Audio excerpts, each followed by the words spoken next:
Fala minha gente, tudo bem? Bora lá para mais um react de um conteúdo totalmente excelente, desta vez a quarta parte de Roland Bohr falando sobre a relação entre marxismo e religião. Bora ver, começando com o tal do ópio do povo. Probably the most famous statement of Marx's on religion.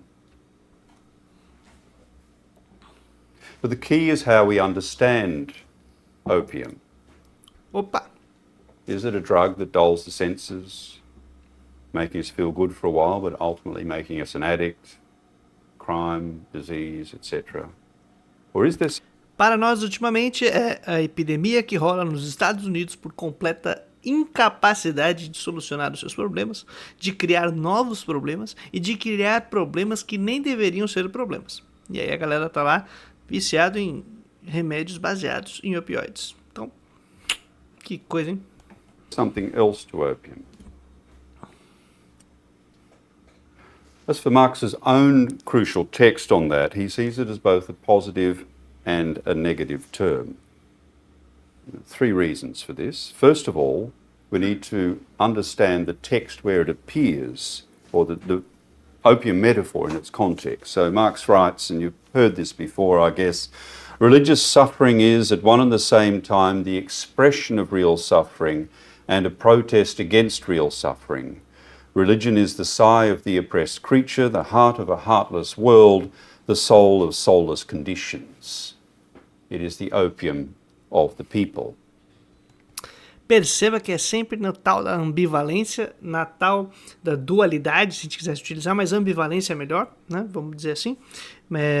Só utilizando um sinônimo para que nos dê uma imagem. E se você quiser compreender melhor ainda como funciona, como está ali colocado essa expressão ópio do povo, nos textos de Marx tem o nosso curso Marx e Religião, que está aqui na descrição, lá no link da Bruniversidade. Sim, o nome não é essas coisas, mas eu preciso criar um nome que fique na sua cabeça, que identifique com a minha carinha aqui da minha pessoa. Então, tá lá, você pode ver, conhecer, e o conteúdo tá muito massa. É um primeiro módulo que já está disponível, são 4 aulas, a gente constrói toda a primeira fase, ou a primeira etapa de produção a respeito da religião e da crítica da religião no pensamento de Marx, até 1844, quando tem a publicação de Introdução à Crítica à Filosofia do Direito de Hegel, que é exatamente o texto que tem a expressão do ópio do povo, e a gente vê lá que essa expressão nem de Marx era, propriamente dito. É uma expressão muito comum, dito popular, que circulava na Alemanha entre os séculos 18 e 19. Tudo bem? Então fica aí uma dica muito massa para você poder dar uma seguida. O Michel Lovy também tem trabalhos muito interessantes apresentando essa parada.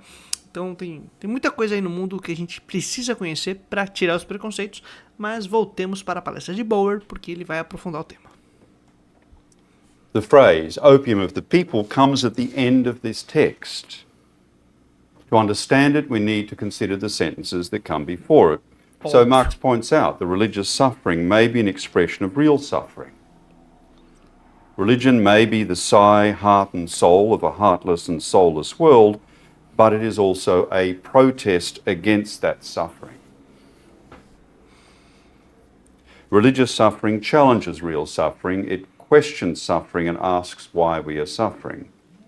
In other words, Marx allows a small positive role for religion. It's small, but it's there as protest. And vamos considerar, gente. Pode até ser pequenininho, mas tem seu valor. Obviously, his point is that religions offer a better alternative to our current life. Now, that alternative may be in heaven or in the future, but it's the act of imagining an alternative to the current life that is a criticism of this life.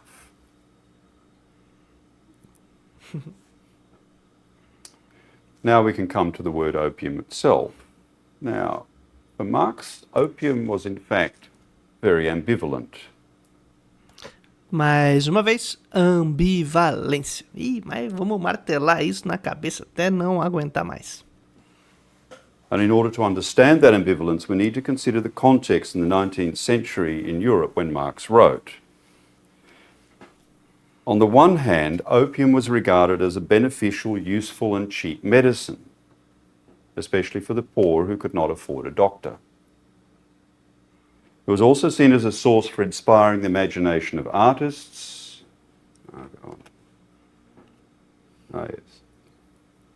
Imagination of artists and writers.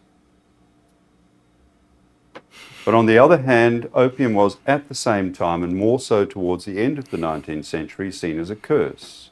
Many began to see that opium did more harm than good, for it led to addiction, illness and early death. So as a result, opium was at the centre of debates and parliamentary inquiries in the United Kingdom, which had benefited so much from the opium trade. Não só com o negócio do ópio, mas com a guerra do ópio, com a desgraceira que eles criaram para poder negociar ópio. Ou seja, desde muito tempo impérios se beneficiando com dorgas. Opium was both praised and condemned. It was seen both as cheap medicine. Veja que essa crítica não foi ao uso de divertimento, ao uso por recreação, não abusivo, que não seja dependência e tudo mais. E sim a crítica às estruturas de poder econômicas e tudo mais. Além da hipocrisia envolvida nesse processo todo. And a dangerous curse. And the paradox, of course, is that the wealth of the British Empire, which relied heavily on the opium trade, which was forced on China, created the conditions in which Marx could actually do his work. So the paradox runs even more deeply than that. But third, and perhaps my favourite point, it's worth noting that Marx himself regularly used opium. Ô louco! Quer dizer então que não necessariamente teria um sentido negativo na prática mesmo? Ele usava. Cara, o dia que eu li isso nos livros do Bower, com a documentação e tudo mais, eu, além de rir, porque achei muito curioso, engraçado e irônico, muda a tua cabeça, a tua percepção do que o debate, do que tá rolando ali.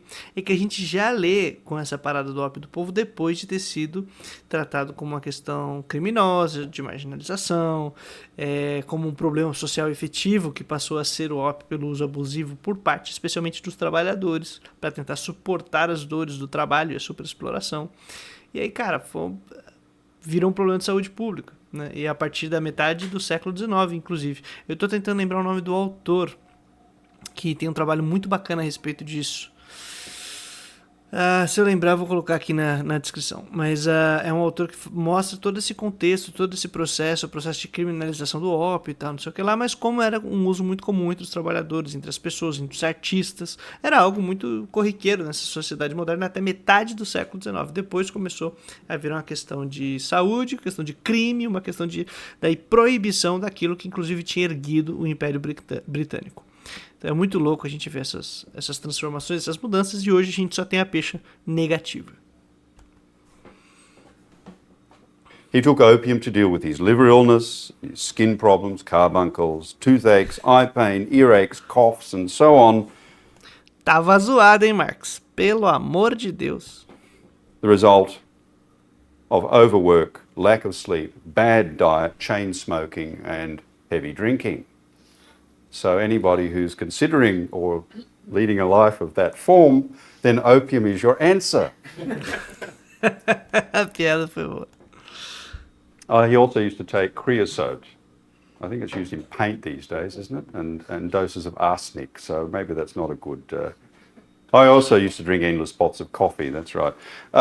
For example, Marx's wife Jenny wrote to Engels concerning one of Marx's bad toothaches. He said Chally is one of his nicknames. Chally's head hurts him almost everywhere. Terrible toothache, pain in the ears, head, eyes, throat, and God knows what else. Neither opium pills nor creosote do any good. Surprise, surprise, the tooth has got to come out. Pois é.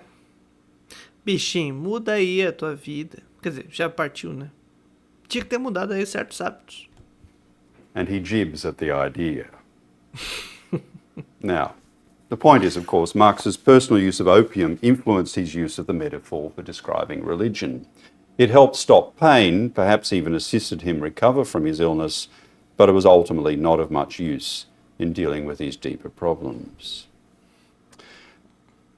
So, in other words, opium itself is a very ambivalent metaphor, and this is precisely why Marx uses it as a metaphor for religion.